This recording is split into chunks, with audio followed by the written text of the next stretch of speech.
یاد رکھیں کہ ایک دعا ہے برائے حفظ، وہ دلائل النبوہ للبیہقی میں بھی ہے، اور آج کل چھوٹے چھوٹے فضائل قرآن کے جو رسالے ہیں ان کے پیچھے بھی بزرگوں نے چھاپ دی ہے۔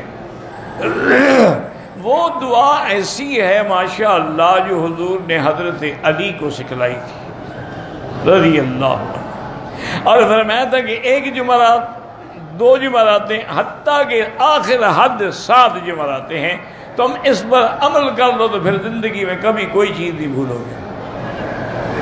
حضرت علی فرماتے ہیں کہ میں نے تو صرف 3 راتیں پڑھی، اور اس کے بعد سے لے کر آج تک میں کوئی ایک لفظ بھی نہیں بھولا۔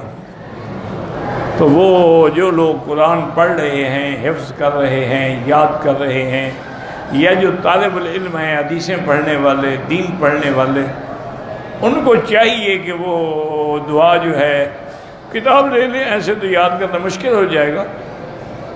وہ شروع ہوتی ہے اللہم ارحمنی بترک المعاصی ابدا ما ابقیتنی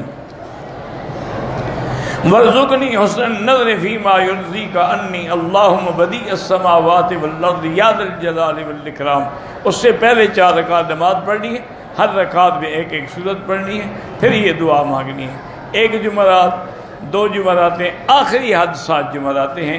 تو جو عمل کر لیتے ہیں نا جی، ہمارے ہاں تو مدرسوں میں پہلے اہتمام تھا، جو تحفیظ القرآن کے مدرسے تھے نا، تو استاد سب بچوں کو پہلے یہ دعا پڑھا، جمعرات 7 بیٹھ جاتے تھے، اور پھر 2 3 بچے کھڑے کر کے وہ منزل پڑھ لیتے، پھر دعا پڑھاتے تھے۔